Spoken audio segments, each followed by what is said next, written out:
Hi folks, Gris here, and as you can tell I'm not at the range today, I'm actually in my workshop. I'm working on a gun cart for some friends of mine. Their old one is kind of falling apart. It's a wonderful cart, but it's seen its life. So what I'm doing is I took a plan put together by Sassmover Roland Crafts, and me being me, I've probably modified every dimension of it so far, but let me show you where we're at so far.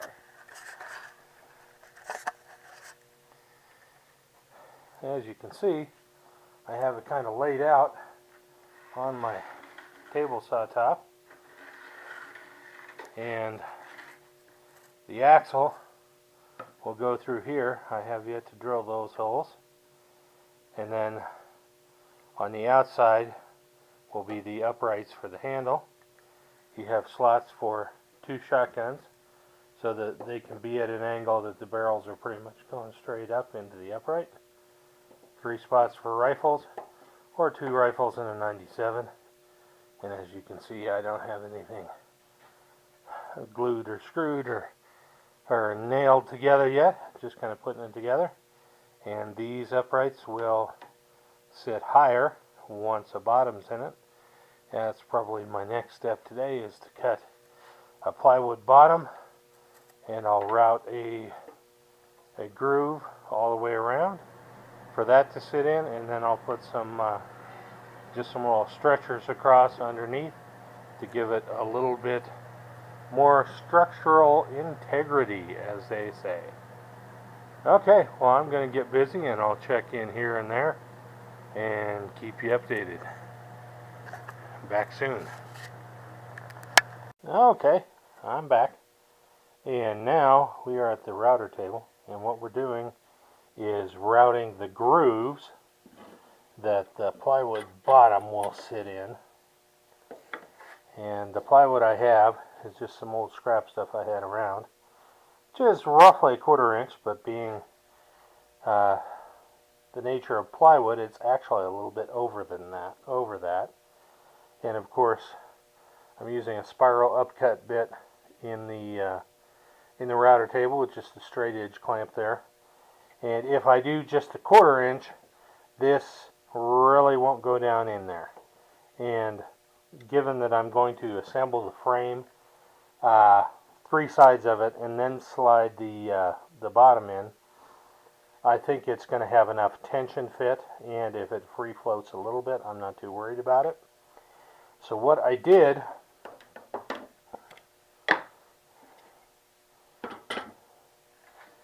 was I passed it over once,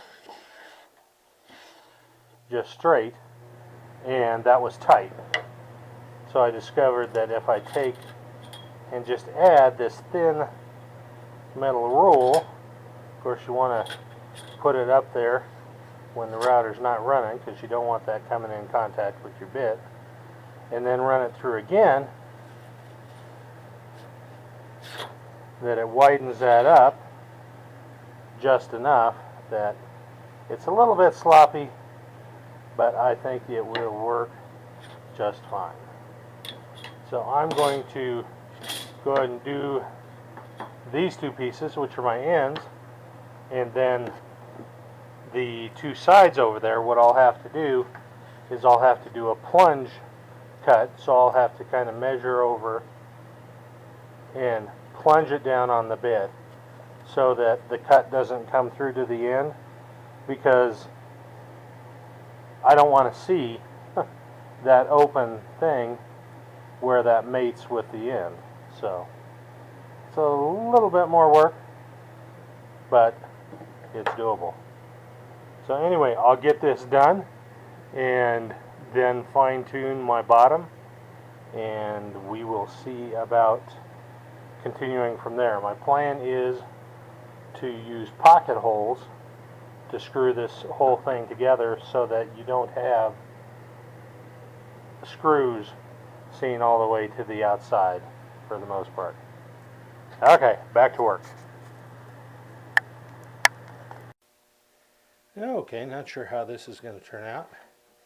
As you can see, I've already practiced doing my plunge cut, just so I know what I'm doing. I've marked my fence. At first, I marked it the full width of that, but since the plywood is going to fit back in there 3/8 of an inch, I got my little setup block and I set it on each side for 3/8, and I'll cheat that a little bit more just because it's only that last little bit that covers up it being seen on the outside going all the way through. I've laid my pieces out so I know which side's bottom, which side's top, which side's inside, which side's outside. And on this one, I chose by this wonderful figure. Hope you can see that beautiful maple. And for the top, I chose where you can see that figure as well. I have a couple of chips here. I'll probably round over those out, or at least ease that corner to take care of that chip. But even if it winds up with a little ding in it, this is a gun cart. It's going to wind up with dings anyway. So okay, well, here goes nothing.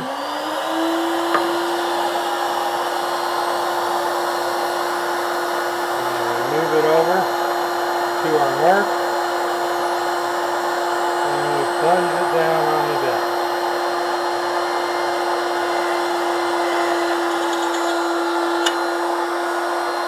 And then we just feed it across. I'm talking like you can hear me.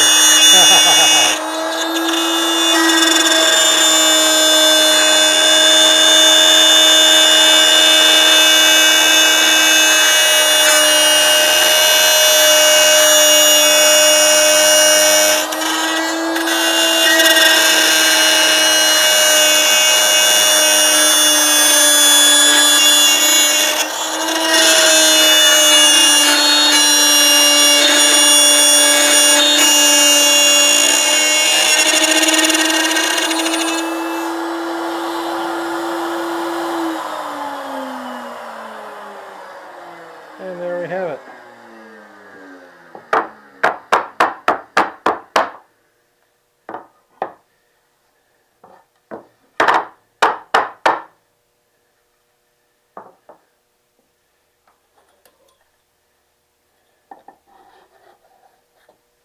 So we'll just repeat that.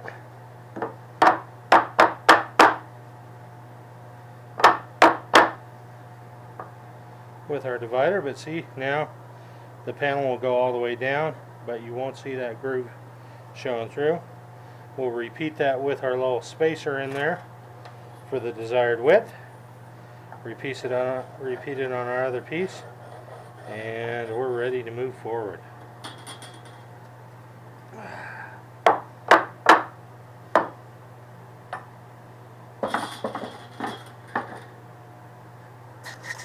Okay, and now we have the two stopped grooves on our sides and our through grooves on our ends.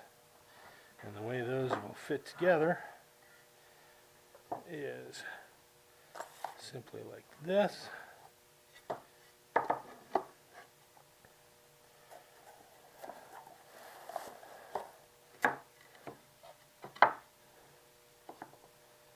And by taking them down to that second mark that I marked with the setup block, it will bottom out square in that corner. I won't have to clip the corners, and I'll just run a couple of pocket holes through here and here, maybe just a little dab of glue to strengthen it, and away we go. Now to get that panel for the bottom cut to the right size, and then we'll get this base put together. Back in a bit. And my plywood bottom is cut to size, and I have things just laid together here, and you'll see with the bottoms in, these pieces fit just about perfect. I may rip off a little bit just to make sure that they're not standing up. These pieces actually I want to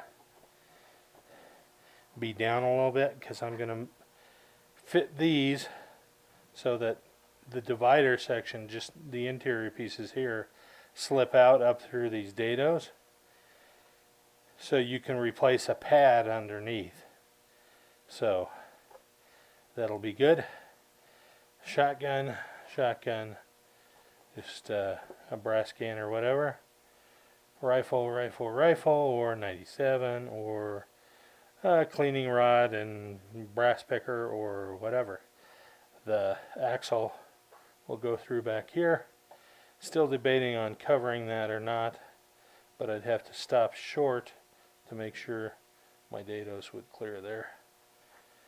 So that's kind of where we are on that. I've been working on it all morning, and it's 11:30 and I haven't had anything to eat today, so I think I'm going to get on that. But before I go, I will show you wood. This piece right here, I believe is cherry. That is going to be the uprights for the handle, and I think it's just going to be beautiful. I'm going to start it out about 5 inches, bring it up a ways, and then taper it off to 3.5 or so, round it over. It should be really nice. But right now, we need to go get some food. Maybe upload this progress and see if any of it came out at all. So we'll be back with part 2 of the gun cart build. Oh hey, before I leave, I'll just show you what this is replacing.